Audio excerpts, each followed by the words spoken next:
Friends, Rodge here, aka the Wisco Horn Dog, and we're back again, baby! Another Saga Thursday, your regular source for Saga, the miniatures game goodness. And today we're doing the first part of another two-parter. We're looking at the Rus Princes battle board, and the faction in particular. I've got a good chum of mine, Mr. Adam Trunzo. This guy is a wargaming fiend, and it kind of reminds me of myself a little bit. He kind of lives in the deep woods of Wisconsin and doesn't get a lot of gaming in particular, but he's just modeling and painting away, and he's got some awesome shit. You saw his models in my Adepticon video last week, but we are going to chat about the Rus Princes. He's played these guys quite a bit, and for this one thing I didn't realize once we started was we'd be chatting about the two kind of special units that the Rus Princes have access to, the Družina and then the Black Hoods. And I didn't realize that at the beginning, so we kind of went over the Družina rules, but we don't actually go over the Black Hood rules until a little bit later. So it might be handy to refresh yourself on those particular rules before we dig into it. But if not, I'm sure you already know. You're not a nincompoop like me, or you should be able to follow along regardless. But yeah, we're going to get into that right now. Awesome, cool. We have Mr. Adam Trunzo with us today. How's it going, man? Going great. How are you? Good, excellent. You are a man of my blood. You're into Saga and Infinity as well. Oh yeah. So always liked that about you. And you play in a Islamic faction in both. Do you not? Can you confirm or deny? I do, both future and past. It is. Yeah, I think Fensky does that as well. So I'm wondering how many more are out there. We're just combining the display boards for multiple game systems. You got your one desert's a desert, whether it's 1,000 years ago or 175 years in the future. Damn so, right. Excellent. Well, we are going to take a look at the Rus Princes. So you play, what is that Islamic faction that you play? The Moors. The Moors. So you play the Moors, but we're going to look at the Rus Princes today because these guys sound really interesting to me. And we were chatting, and Barnaby played them a little bit, but he never got past the kind of fumbling around stage, so I never really got what their feel or their kind of shtick was. So I think by chatting with you, you're a pretty smart fella. I think we're going to figure this out. Okay, first things first, we'll just take a look at the kind of unit selections, as I think that'll be important when we're looking at the abilities. But right off the bat, I'm seeing that the Warlords and Hearthguard are mounted, no option for foot. Yeah, none of that pagan crap anymore. We're riding. We're the real deal. The Warriors are just on foot. Is that what it looks like, or can they be just on foot? And then the levies get bows, and then looks like unless otherwise specified, Rus warbands may include only steppe nomad swords for hire. So that looks like a restriction more than a bonus, if I'm reading that correctly. Yep, they're the only ones. Okay, cool. Well, all right, we got the good guys on horses, the okay guys on foot, and then the really crappy guys on foot with bows, sounds like. Yeah, and specifically for these, the important thing are the two, they call them Thunders of the Viking Age units that you can have, which are often picked. And one of those is the Malia Družina, which is just like a really buffed Hearthguard unit. Oh, okay. Yeah. And so that's almost a no-brainer.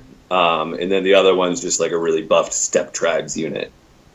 Okay. Yeah, I see scrolling down. So those are like the heroes of the Viking Age, similar kind of like special character units, or are these more like just standard units?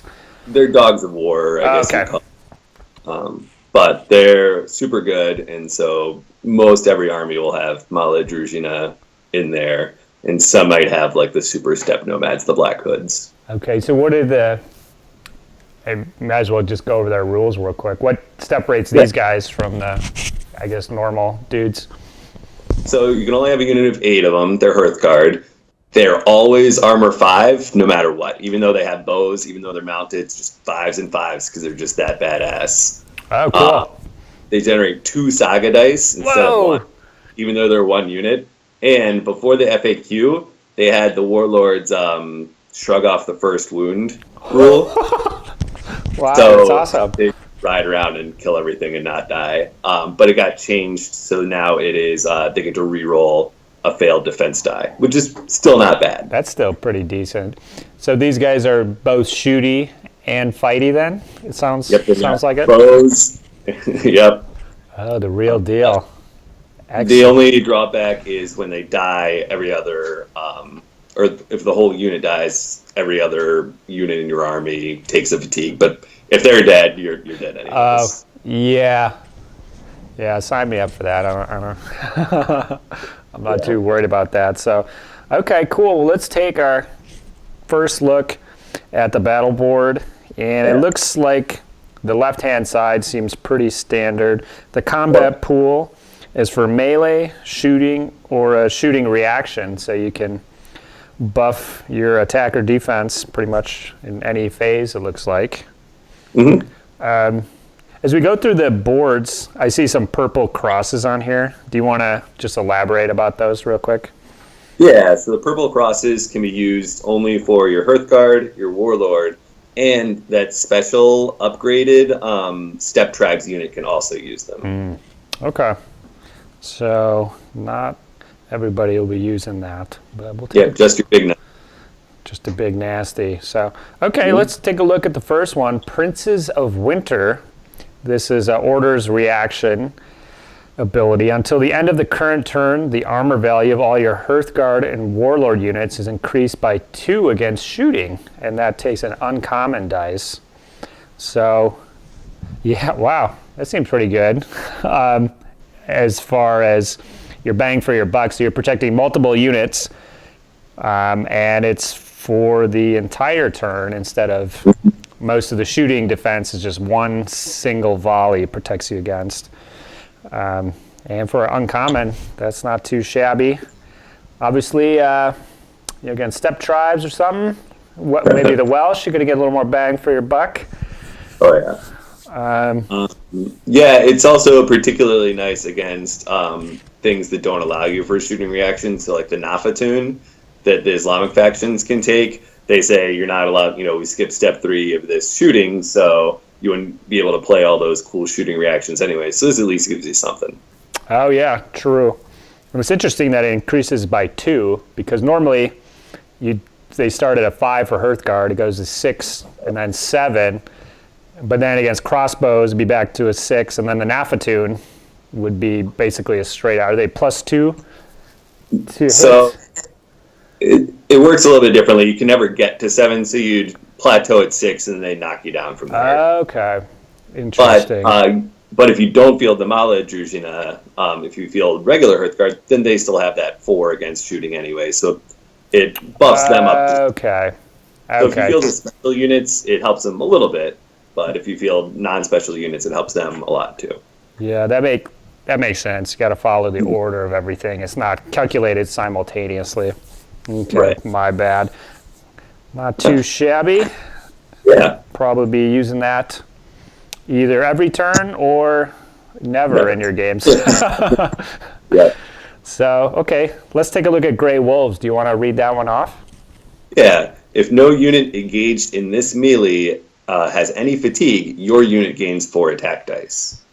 So this is kind of similar to that Viking one where it's like, well, if it's my turn, I get it, but if it's your turn, I don't, sort of thing for spending fatigue.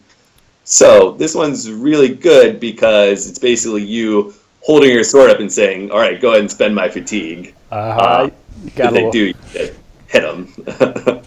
Yeah.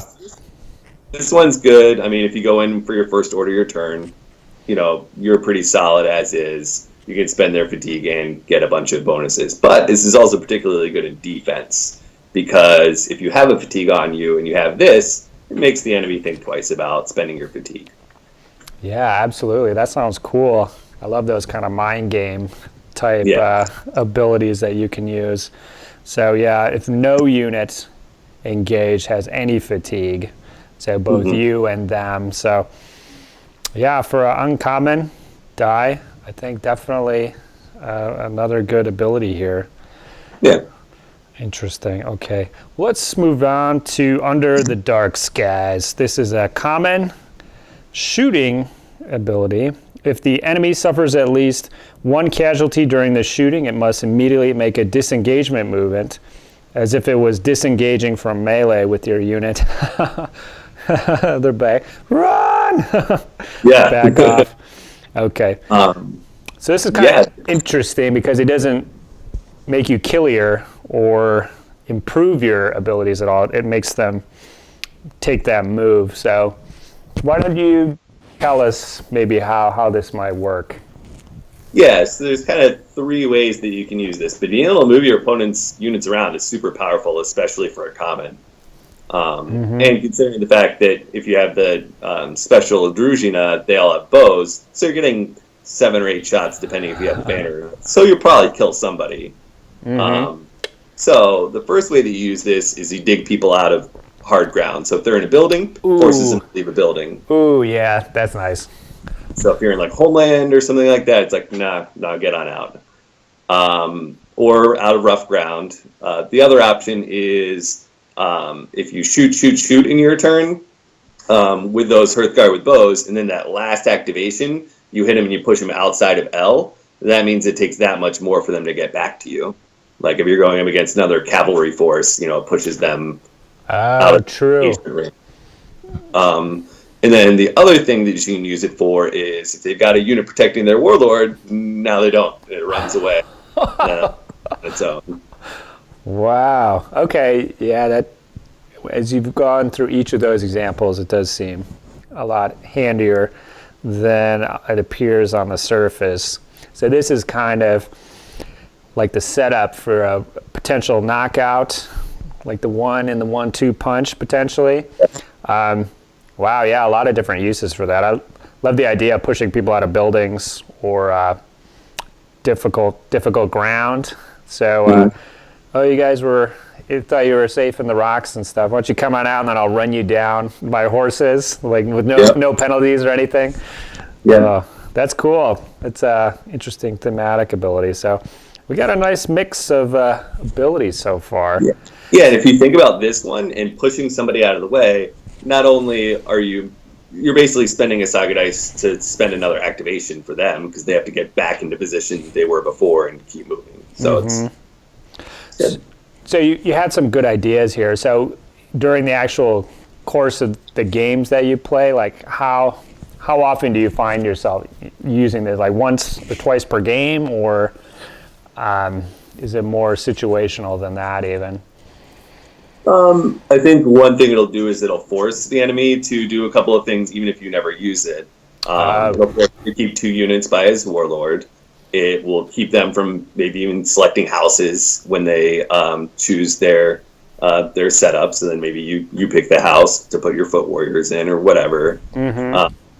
But no, I think it's good to use every turn. The way I kind of see the Rus Princes working out is you spend those early turns peppering them with arrows, getting units down to 4 or 5 models each, pushing them around, and basically keeping them from getting to the midfield. Okay, cool. Yeah, I think that ability definitely plays into that sort of scenario you've described. Badass. Okay, we're looking like our first rare one here. The Power of Steel. Sounds like a sweet metal band song, perhaps an album, perhaps. Do you want to read this one for us? Yeah. Any enemy unit that has more attack dice in its attack pool than your unit has must reduce the number of dice in its pool to the number your unit has in its own pool. Your unit may not gain any extra attack dice during this melee. Oh, it's more mind games here, Adam, it seems like. Yeah, this one is super defensive. In particular, the one thing the step tribes, if you do take that one special Dogs of War unit, they count as warriors, and they can use this ability because it has a purple cross. Normally, step tribes wouldn't be able to use that. And step tribes are able to sacrifice all of their attack dice for defense dice. Okay. So if you play this, then nobody gets any attack dice for the entire combat. Oh my gosh. Wow. That is pretty awesome. Yeah, definitely super defensive. I mean, if you have this on your board, they're not going to really want to play any abilities, or they might reconfigure their whole turn just assuming that whatever main combat they want isn't going to get, or they're going to have to plan around multiple combats to try to dig you out. But the problem with doing multiple combats is if you have those big 8-man Hearthguard units, he's not going to charge that over and over again. That's true. Do you ever use this on attack? It seems like a way to go after a bigger unit, just kind of wear it down a little bit without necessarily losing all of your, if you're going against 12 Hearthguard and you want to fatigue them, you could send in a unit, 4 warriors or something, do 4 attacks, limit their attack instead of 24 down to 4, if I'm reading everything correctly. Which in these I don't always do that. But, and that way you can pop a fatigue on them, and then you actually kind of keep your weedy unit alive. Oh yeah, I like that. I think that's a good idea. I think that I would normally keep this on the board for my opponent's turn, but that's great. Yeah, I mean, it's going to cost you a rare, so it would be kind of a surplus of rares, I'm assuming, although I only see 2 other abilities that require rares. So, you don't really use. If you're a lucky guy, oh, okay. A little foreshadowing there. But no, this one's good. Even if your 12 Hearthguard got charged by their 12 Hearthguard, you sacrifice half of your attack dice for defense dice, and it's an even playing field. But you have yeah, that's badass. You got a boatload of defense dice. One thing is it has that purple cross, so my example wouldn't work with just the warriors. So it'd have to be your Hearthguard or maybe that little special step tribe unit you described. So a little more limited than what I said. So, okay. Good catch. Cool, decent. We got 2 kind of more defensive melee abilities here. So going down, the Power of Blood for 1 common. It's a melee or a shooting reaction. Discard between 1 and 6 Saga dice off your battle board. For each die discarded this way, designate 1 Hearthguard figure in your unit. The designated Hearthguards are not eligible to be taken off as casualties during the shooting or melee resolution and can't be killed. Oh, okay. So this makes a model or 2 invulnerable. And it has to be a Hearthguard figure, so your Warlord wouldn't benefit from this. Right. So this is the 4th ability to benefit mainly Hearthguards. Just pointing that out. Yep. This whole board kind of points you towards one general. One particular build. Okay. This is so kind of strange. It seems like to save a unit, you'd have to use all your Saga dice, which seems strange to me. Have you used this? How does it, I guess, work in gameplay? Yeah, I mean, it is very situational. The 2 times you would use this is if you're fighting over that contested terrain piece in Sacred Ground, or if you're fighting over a ford. And you're down to, maybe you field a 4-pack of Hearthguard. Mm-hmm. You've got 2 of them left. You have 1 on Power of Steel, and you've stacked 2 to Power of Blood. So you've got 2 guys sitting there, and for 2 entire melees, they're not going anywhere. 2 different powers, but back to back. Okay. Yeah, so even if they charge you twice with 2 units of 12 Hearthguard, they'll completely bounce and not do anything. Mm-hmm. Wow. Okay, cool. But later on, especially for like slaughter points, if you don't die at all, then you can edge somebody out with this later on. Yeah, that's decent, I guess. Yeah, in a more scenario type situation where in most battles you don't really care if one guy, your last guy, dies potentially, but maybe if you want to keep a Saga dice around for that last guy, or basically that idea that I had in the last ability, you could use with this one, where you send in one dude, one Hearthguard, and he'll potentially, he'll put a fatigue on him. He might kill a guy, and then he's basically invulnerable to all their attacks if he's just down to that one guy for some commando action. Do you use this often then, or not really? Just this kind of scenario play? Yeah. Because even just to save one guy, you would use this ability and then discard one other die. So it would be like a 2 dice in order to, your cheapest cost of using it.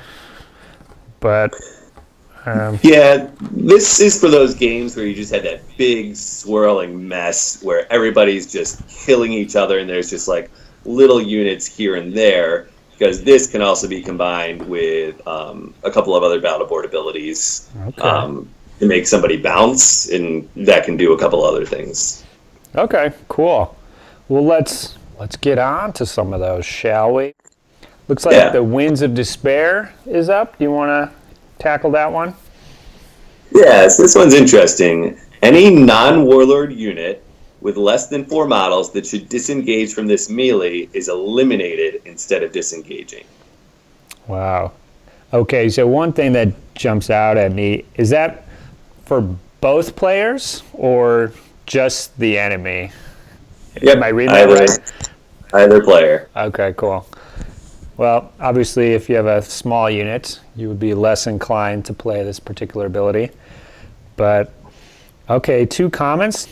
Yeah, that's really awesome. That's pretty good, because when you go into those like big 8, kind of 12-man levy units or warrior units, shooty units, no matter how many abilities you play, there's always a couple turds left, and then they're gonna just disengage instead of having that big juicy fatigue bomb go off. So less than 4, so 3 models. That's really awesome.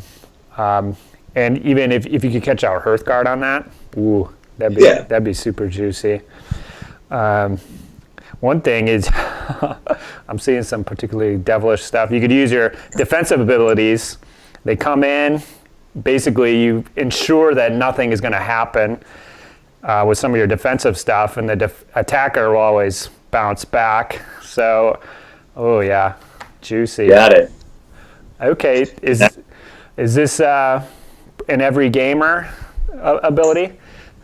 So this is more of a strategy dictating battleboard ability rather than an active battleboard ability. What it's going to do is it's going to make the opponent, if they think about it, think twice about fielding those 4 Hearthguard missile units, right? Or those 4 warrior little like packets that people use to generate Saga dice. It's going to be like, well, if he plinks one with shooting and then charges in, that's it.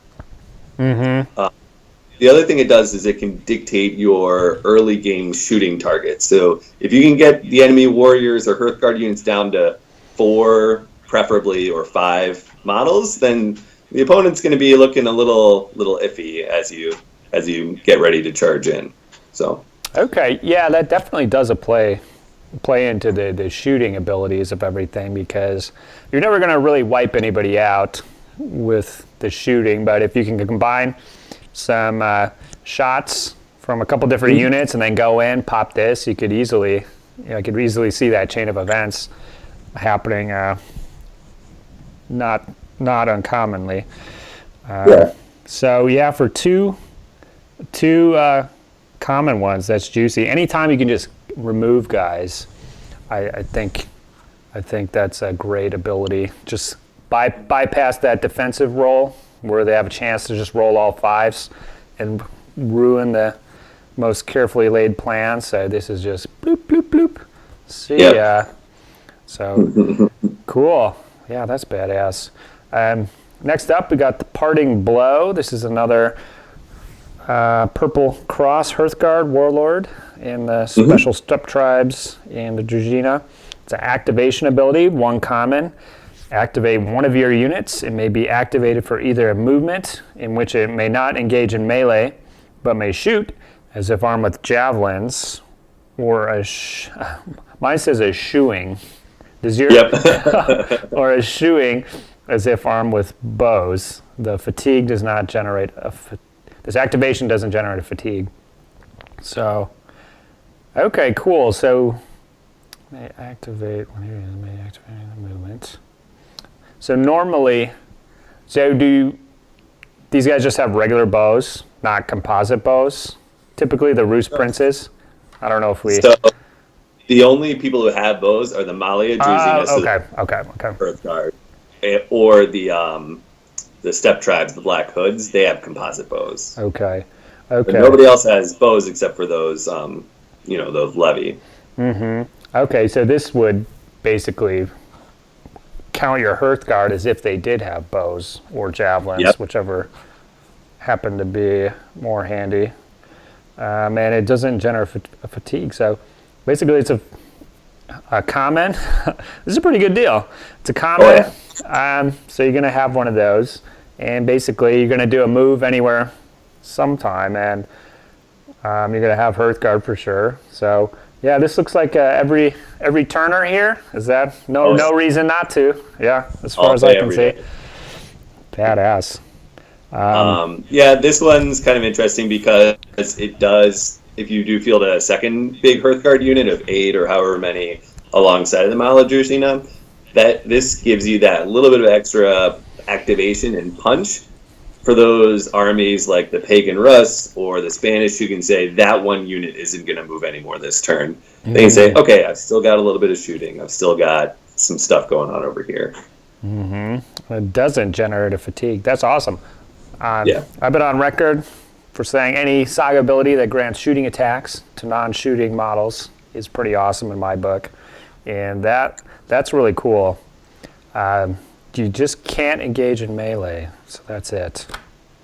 Yeah, and it's also a good second movement activation if you're really far out of, the baggage is trying to get off on the other side. It's you move, then you move again, but it doesn't take fatigue, and you're in a pretty good spot. Even just to be able to do the second move without fatigue is in and of itself worth a single die. And then we got bows and we're gonna shoot.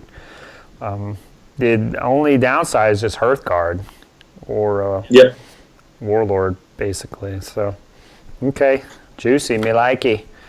Yeah. And that is where we're going to cut this baby off. As always, going way too long about our Saga chat.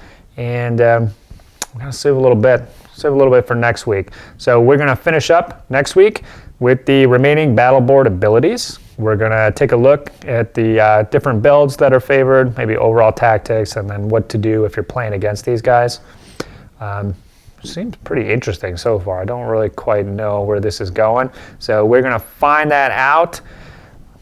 If you have any comments or critiques or anything we got wrong so far, please post below. I'm always curious about that because we're going through these fast and furious, and sometimes we miss stuff. So please let me know. Spread that Saga words, my friends. Share this with a bud if they've been thinking about the Rus Princes. I didn't know much about these guys, but they definitely sound intriguing. Spread that Saga word, my friends, and become that hobby horn dog today. I'll catch you next time. Saga!